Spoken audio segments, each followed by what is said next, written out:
다시 닫혔습니다. 어제 미국과 이란이 극적으로 휴전에 동의하면서 호르무즈 해협이 일시적으로 열리는 듯 했는데 그런데 다시 폐쇄하는 움직임이 포착됐습니다. 전날 벌어진 이스라엘의 레바논 공습 때문인 것으로 보여지는데 휴전 합의 이후 백악관 입장부터 들어보겠습니다. We have seen an uptick of traffic in the Strait today, and I will reiterate the President's expectation and demand that the Strait of Hormuz is reopened immediately, quickly, and safely. 그런데 몇 시간 만에 분위기가 바뀌었습니다. 이란 현지 매체가 이를 직접 보도했는데요. 화면 함께 보겠습니다. 자, 휴전 하루 만에 호르무즈 재봉쇄했다는 소식입니다. 이스라엘의 공습 동시에 유조선 통행도 멈췄다. 그리고 프레스TV는 유조선들이 급격히 뱃머리를 돌리고 있다라는 보도가 나왔습니다. 실제로 해협 출구를 향해 운항 중이던 파나마 선적 유조선 오로라 같은 경우에는 갑자기 항로 변경을 해서 180도 회전한 상황입니다. 페르시아만 깊숙한 곳으로 회항했다고 합니다. 지금 저렇게 오로라호가 지금 호르무즈 해협을 통과하려다가 급격히 뱃머리를 돌려서 다시 페르시아만 쪽으로 깊숙이 들어간다라는 보도가 실린 겁니다. 전쟁 휴전 보도 이후에 호르무즈 해협 순풍이 부는가 싶었는데 박건동 교수님 다시 막히는 겁니까? 어떻게 된 겁니까? 네, 정확하게 하면 12시간 만에 막힌 거거든요. 네. 그러니까 원래 그 휴전 안에는 모든 전쟁의 중단입니다. 그러니까 레바논도 중단이고 다 중단을 해야 되는데 네. 이스라엘이 지키지 않겠다고 레바논을 공격을 하니까 이란은 휴전 협정 위반이라고 그러면서 지금 막은 거죠. 그러니까 지금 풀리려면은 이스라엘이 멈춰야 됩니다. 근데 이스라엘이 그냥 멈추지는 않을 거거든요. 그럼 트럼프 대통령이 멈추라고 얘기를 해야 됩니다. 그렇지 네. 않으면 이게 또 막힙니다.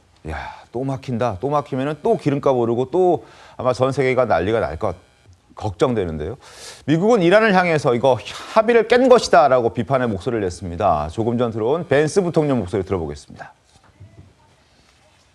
The more that they're willing to give us, I think the more they're going to get things out of this negotiation. And frankly, if they break their end of the bargain, then they're going to see some serious consequences. 트럼프 대통령은 분명 호르무즈 완전 개방을 조건으로 휴전 협상을 했습니다. 그런데 휴전 기류가 이제 다시 바뀌는 것 아닌가 걱정스럽습니다. 화면 함께 보시죠. 이란이 호르무즈 해협의 완전하고 즉각적이며 안전한 개방에 동의하는 조건으로 2주 동안 이란의 폭격과 공격을 중단하기로 했는데 갑자기 다시 12시간 만에 재봉쇄되는 분위기다. 신종우 의원님 어떻게 보셨습니까? 지금 방금 언론 보도는 이란이 네. 호르무즈 해협의 어떤 항로를 또 개방했다고 또 보도가 방금 올라오고 있습니다. 다시 또 보도가요? 예. 뭔가 좀 착오가 있는 것 같은데요. 네. 근데 지금 휴전이 됐음에도 계속 지금 공격이 좀 이루어지고 있거든요. 그 이유는 뭐냐면 이란 혁명 수비대 같은 경우는 작년에 이제 미나 해머 작전 이후로 부대가 지금 독립적으로 좀 움직입니다. 네. 그러니까 통신이 안 되거나 뭐 최고 지도자가 사망했을 경우에는 독자적으로 공격 작전을 하는데 그런 차원에서 보다 보니까 지금 휴전이 됐음에도 불구하고 산발적인 교전은 좀 이루어지고 있고요. 이스라엘 같은 경우가 좀 가장 이번 종전 협상에서 좀 장애될 것 같은데 네타냐후는 정말 우리 어제 이란이 제시한 쉽게 보면은 이란과 가까운 대리 세력들이 하지 않습니까? 공격을 중단해야 되는데 지금 네타냐후 입장에서는 지금 휴전 협정에 의해서 지금 이란 내부의 야당에서도 많은 비판을 좀 받고 있거든요. 네. 그런 차원에서 본다면 이스라엘이 지금 공격을 좀 중단해야지 휴전 협상도 좀 잘 매끄럽게 진행될 것 같습니다. 그렇군요. 지금 굉장히 혼란스러운 상황입니다. 어제 극적으로 최후 통첩 시한을 불과 몇 분 앞두고 극적으로 미국과 이란의 휴전 협상이 동의가 이루어졌고요. 그런데 오늘 12시간 만에 갑자기 다시 호르무즈 해협을 재봉쇄했다는 소식도 전해졌고 그리고 지금 이란 협상 대표인 갈리바프 국회의장이 이런 얘기를 또 했습니다. 휴전과 협상은 무의미하다라는 메시지를 내놨습니다. 네타냐후 이스라엘 총리 역시 완수해야 할 군사적 목표가 남아있다. 다시 전쟁에 돌입할 준비가 돼 있다. 라면서 분위기를 이상한 쪽으로 몰고 가고 있습니다. 자, 목소리 한번 들어보시죠. יש לנו עוד יעדים להשלים, ואנחנו נשיג אותם, או בהסכמה, או בחידוש הלחימה. כי אנחנו ערוכים לחזור ללחימה בכל רגע שידרש.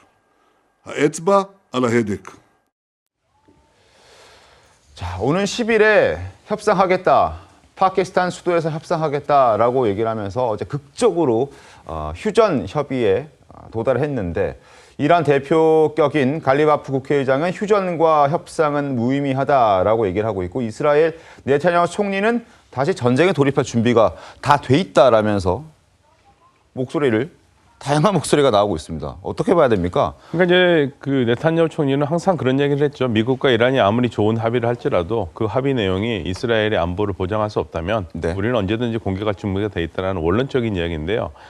지금 갑자기 이스라엘이 사실 태도를 바꿨거든요. 원래는 공격 안 하기로 했다가 갑자기 영어로만 일단은 성명서를 발표를 했었어요. 네.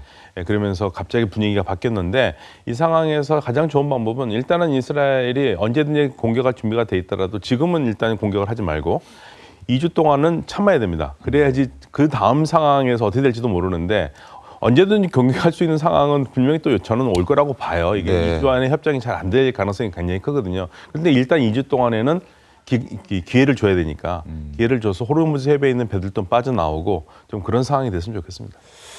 분명히 어제는 이스라엘 역시 일시적인 휴전에 동의한다라는 메시지를 냈었는데 갑자기 왜 이렇게 돌아섰을까? 좀 궁금합니다.